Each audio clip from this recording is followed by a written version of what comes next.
Hey guys, welcome to the channel. I'm Amanda, and today I'm so excited to talk about the topic of vehicle repair skills and maintenance skills that every road tripper, overlander, and car camper really should know how to do. So this is an important topic, and it's something that I think is really often overlooked. I know when I first started camping and exploring the national forest and driving on dirt roads, I did not have these skills. I did not know how to do this stuff. But something like a flat tire and your car battery running out are actual probable things that could happen. And when your communication is limited, when you don't have cell service, being able to handle these things out off the grid will set you up for a successful and safe trip. So it's a topic that I'm really passionate about. I'm really excited to share with you. Learning new skills to become more self-reliant feels so good. And so if you're watching this video and you don't know how to do this stuff, that is okay. This is really going to be a starting point of a list of things that you want to chip away at and learn how to do. And the journey towards learning those things is so empowering. To help me talk about this topic, Nick is actually going to be on the channel because everything I know about cars, I have learned from Nick. Here he is. Most of you guys have seen him in my other videos in the background, just eating usually. Yeah. But he actually knows a ton about cars, and so I wanted to bring him on the channel to just share his knowledge and really highlight the importance of having these skills. All right, so like I kind of mentioned in the intro, car stuff is really important for us to talk about, and I'd love for you to share maybe some examples of why it is important to know these skills and to talk about this topic. Yeah, I think the biggest thing is, especially for campers and on road trips and stuff like that, you don't always have cell service. So even though some of these things are kind of rare, most of the time your car starts. But if you have a dead battery and you don't have service and you're miles from service, there's not a whole lot you can do. You just kind of hope for someone to drive by. So knowing how to fix some of these problems that you might run into could save you in a tough situation.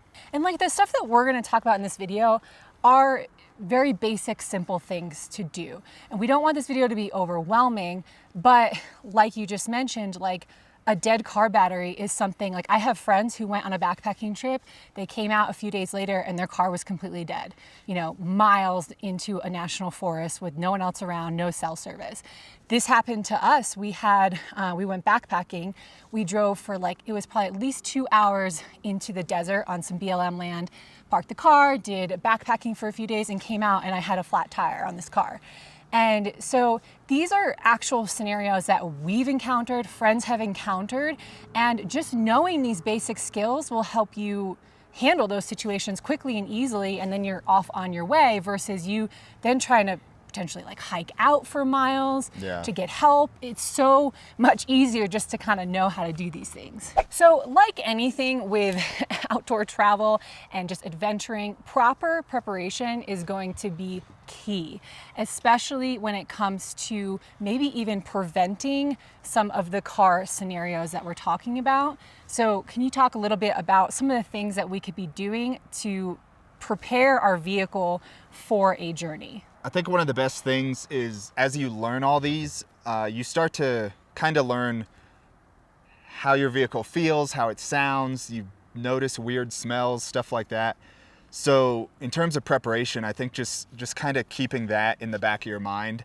You just want to keep an eye out for anything that's weird. So before a trip, you want to look at all your tires, make sure they look good, probably even check them with the tire gauge if you're going on a longer road trip. You know, you should keep an eye on your fluids. You should make sure that when you park, look under your car every once in a while, make sure there's nothing dripping or you don't have any leaks that you can't really identify.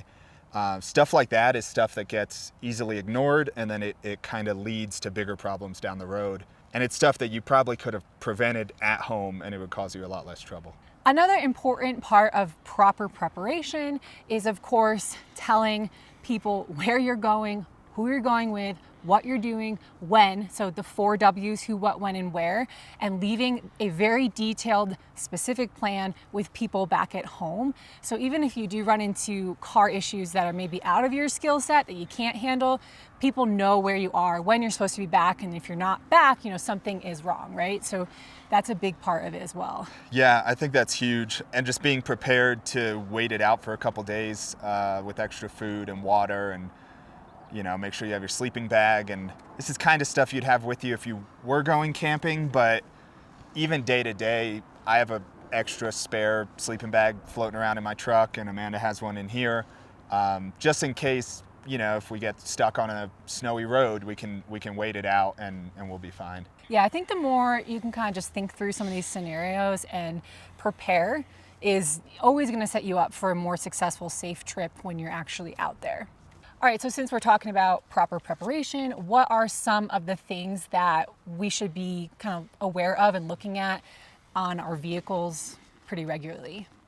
Yeah, there's a few things that you probably want to keep an eye on, not even before road trips, just every time you fill up your gas tank or every couple weeks. And that'll help you notice if fluid levels are getting lower and lower, you'll notice you might have a leak somewhere. So you want to keep an eye on your tires. I kind of walk around and look at those every week, either before I drive to work one day or when I'm getting gas or something like that. And then I'll even check my tire pressure every couple weeks, or if one looks low. I want to keep an eye on all the fluids. So I check my oil, coolant, brake fluid, power steering, windshield wiper, all that stuff, just to see if they're the same week to week, and make sure that nothing's leaking or there's nothing that I need to fix. I keep an eye on my windshield wipers, especially here in Utah. It gets so hot that the rubber dries out and they don't work very well, and you might not think you need them, and then you get caught in a real heavy rainstorm and you can't see. And I've actually been on the highway going 70 and my windshield wipers weren't working, and I had to slow down. I had to kind of pull over, and they're just so cheap to replace that it's a good thing to keep an eye on. Again, just listen to weird sounds. You'll kind of notice those over time. You just pay attention to those. If something sounds weird, get it checked out, because it could lead to a bigger problem down the road. The car tire one is something that is, I think, easy to overlook, because you get in the driver's seat all the time and you tend to park in the same place, and then you come out, so you're not looking at the tires on the other side of the vehicle. Every once in a while, make sure you're checking your spare tires too. Yeah. A lot of people will get a flat and put their spare on, and their spare is also flat. Yeah, that's something you need to keep an eye on that you probably don't think of too often. Yeah. All right, so that's a bit of the proper preparation and just general awareness of things with your vehicle. Now I want to talk about the actual repair and maintenance skills that are good to know how to do. And we were just talking about spare tires, and I think the first biggest one that I always think of is just knowing how to change a tire, right? Yeah, you need to learn it and then maybe practice it a couple times, and kind of once you have it down, it's pretty easy to figure out again if you need to, even if you forget some of the steps. But it's an important skill. I mean, I'm sure you've seen people on the side of the road with flat tires. It happens pretty often. So yeah, that's something you want to learn how to do. And I think one of the biggest factors that we talked about is with a lot of these skills, make sure that things are safe. I've seen people barely pulled off the highway changing a tire when people are driving 80 by them. People are on their phones, or you see them drifting over the lines. So yeah, you want to make the scene safe. Sometimes even if you have the skill, it's best to call for help and stay safe. Yeah. If you're out camping, you're probably pretty safe changing a tire down a dirt road. But yeah, something on the highway, if you have cell service, I would probably just call someone, unless you can get way off the highway. Your safety is got to be priority in any of these skills and any of these things. You want to make sure that the area is safe for you to do this stuff. We had a flat tire. We were coming home from Montana just a couple weeks ago, and we had, actually it wasn't a flat, it was a tire issue. Damaged tire. Yeah, and we kind of both noticed at the same time that something didn't sound right, and so we were luckily able to take an exit and get off an exit and get in a safe area and change the tire there. But yeah, like Nick said, if you're somewhere where it is not safe and you have cell service, I would call, even if you do have the skill, because it can just be really dangerous. But when we're out, this video is really about camping, right? Like if we're at a campsite like this and I drive over something and I wake up in the morning, my tire's flat, you know, knowing how to do that skill in a safe area like this is awesome. And then also, like, along with changing the tire, making sure that you have the tools to change the tire. So like, you know, my car, pretty sure like every car comes with a tire changing kit, right? Yeah, I don't know of any cars that wouldn't, but you also want to familiarize yourself with that and make sure you know how to use it. And make sure you know where they are, because a lot of times they're kind of tucked away under a seat or somewhere in the trunk, and you might learn how to change a tire with different equipment, but if you can't do it on your own car, then those skills aren't very helpful. So make sure you know what's in your car and how to use that gear, and maybe even upgrade some of that gear if you think, you know, a lot of those kits are pretty minimal, and depending on, you know, I have like a whole toolkit in my truck that for any sort of truck maintenance. So you may want to upgrade some of that stuff, but yeah, I think it's important to like familiarize yourself with your tools and the equipment that's in your car, because that's what you're going to be using. So definitely. All right, so I think the next one that we already kind of touched upon is when you have a dead car battery. So you leave a light on all night and you wake up and you try to start your car to leave to go home, and you're in the middle of nowhere and it's dead. Cold weather causes that a lot too. So you know, if you've gone out to start your car and it hasn't started, a lot of times that happens in the winter, especially with older batteries. Another maintenance thing that I forgot to mention is you want to keep the terminals on your battery clean, and that'll also help if it dies with jumper cables, or we have a battery jump starter. Keeping that clean will just help you with a good connection to kind of get the car running again. All right, so I want to show some of the tools and stuff that we have for actually jumping your vehicle. So the first and classic is, of course, jumper cables. Yeah, some jumper cables. Obviously, you need another car for this to work. Learn how to use these. Make sure you're using them right. You can actually really mess up a car if you reverse things. Learn what red and black go to, and I would recommend getting like a nice, thick set of jumper cables. This will just kind of, it'll help electricity flow a little faster. You can kind of get jump started a little sooner. And if you have an SUV or a truck, you're probably going to want something like this versus the real skinny, cheaper cables you can find. So I just have a good set, keep them in the trunk, and yeah, I mean, they might help you, and I mean, I've helped people just in random parking lots with mine, because not many people carry these in their car, and they should. Yeah, I've helped like so many people with jumper cables, but like Nick said, you do need another vehicle for that. And sometimes, like for example, when we're out here camping by ourselves, that's really not gonna be helpful. So we also have this jump starter power bank. It's a small little pack here, and inside it comes with this little battery pack and these cables. And the same sort of cables. So this is really cool. We've tested it and it worked really well. It's just really small, convenient, and easy to use when you don't have another vehicle around. So I actually carry both the jumper cables and this in my car, just to kind of have a backup sort of. But these are two really easy things to use and to have that will get you out of a situation like that so easily. I mean, this is such an easy thing to use and carry. I will actually link to this one in the description box below. Like I said, we've used it once and it's worked great. So we've talked about changing a tire, jump starting a car. The next thing is probably going to be your tire pressure, right? Yeah, how to check it, and how to add air if you need it. We'll start with checking.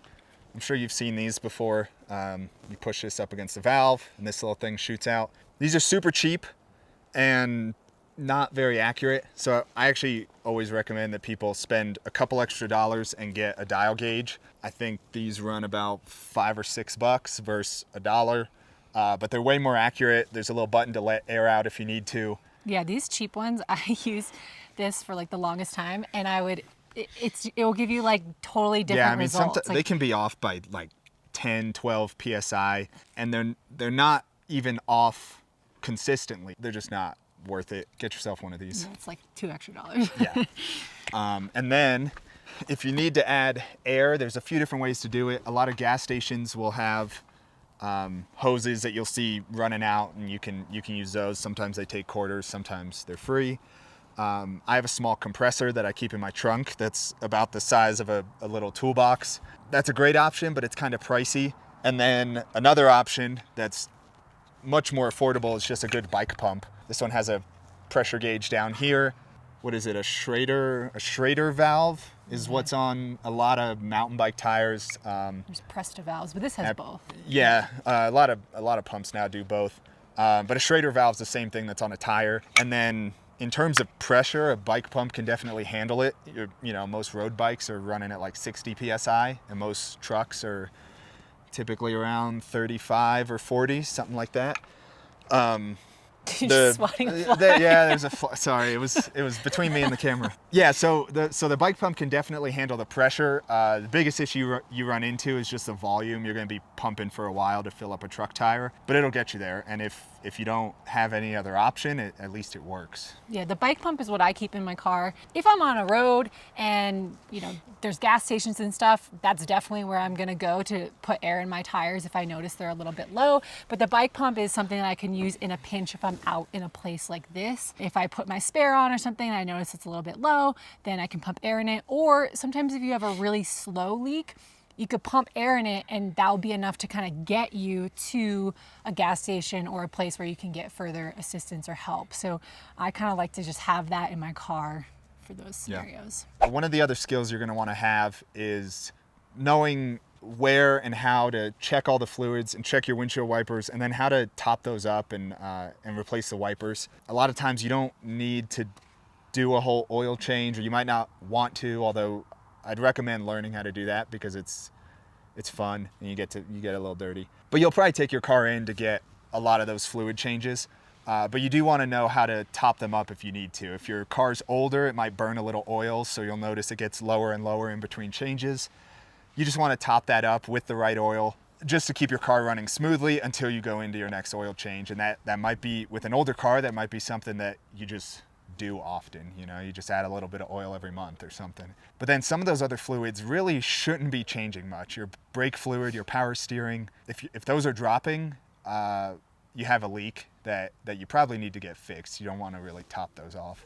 Yeah, and then you want to know how to change your windshield wipers. It's super easy, super quick. Windshield wipers are cheap, so you should probably replace those every year or two, just in case you need them. If you get caught in a big storm, you're going to want to be able to see out of your windshield when you're driving. Yeah, I think the windshield wiper fluid, knowing how and where to add that is a good one, because like if you're driving through the forest and stuff and you're getting so many bugs on your windshield, you might be powering through that fluid. So knowing, if you hit a gas station, how you can easily add more. That's probably what you'll add the most. Like Amanda said, bugs become an issue and your windshield gets so gummed up, but also in the winter, there's a lot of, if the area you live salts the roads, you get a lot of salt on there, and you got to clean that off because it'll start to build up to the point that it makes it hard to see. Even when you're running the wipers, you get that weird white kind of crusty stuff on your windshield. Good washer fluid that is made for low temperatures will help clear that away. Again, another really simple thing to know how to do. Yeah. And then another skill that's good to have is just kind of learning to get unstuck. And I think this falls a lot into situational awareness. I actually highly recommend that you don't get stuck in the first place. A lot of this gets into more off-roading skills, which might be a little more advanced than if you just want to go down a forest road to go camping. But it's a good thing to know how to navigate obstacles and when to avoid things, or maybe even turn around and go find a different road. If things look a little challenging and either rocky or muddy or snowy or anything like that, I recommend just getting out and you can probe muddy dirt with a stick. If it's really soft and kind of mushy, don't drive into it. We've seen people get stuck. We were in the desert. We were like in southern Utah, and we were camping, and it was like a dirt road kind of going deeper into the desert, and you cross washes all the time in the desert, which is just like basically a sandy pit where water will come down in like flash floods, or if there's like heavy rain, but it's pretty much just a dry, deep sand. And we watched a van just come on the road and literally just turn into the wash and get stuck. Yeah, I mean, I saw him thinking about it, and in my head, I even mentioned it to Amanda. I said, don't turn down that wash, like that's a bad idea. And immediately got stuck. I mean, Yeah. he didn't even get his back wheels off the road before the front wheels got stuck. But yeah, that's just something that, I mean, if he hopped out and went and felt the road with his foot, he would know, oh, this is a bad place to drive.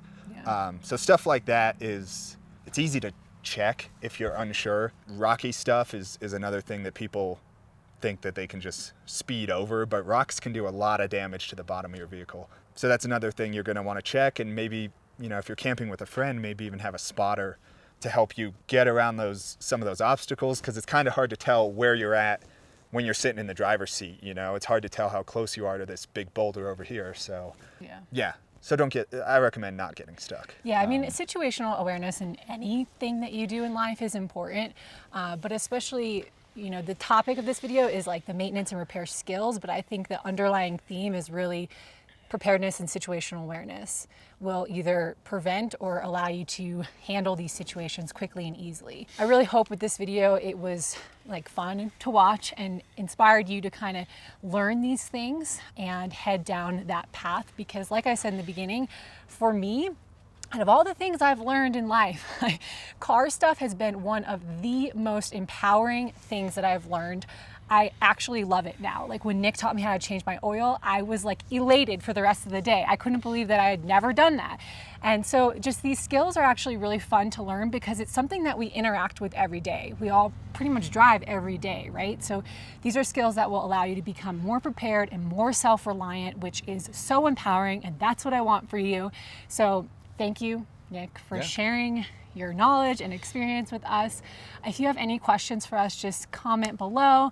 Make sure to subscribe and let us know any other videos you want to see. I hope to see you in the next one. Ooh. Ow.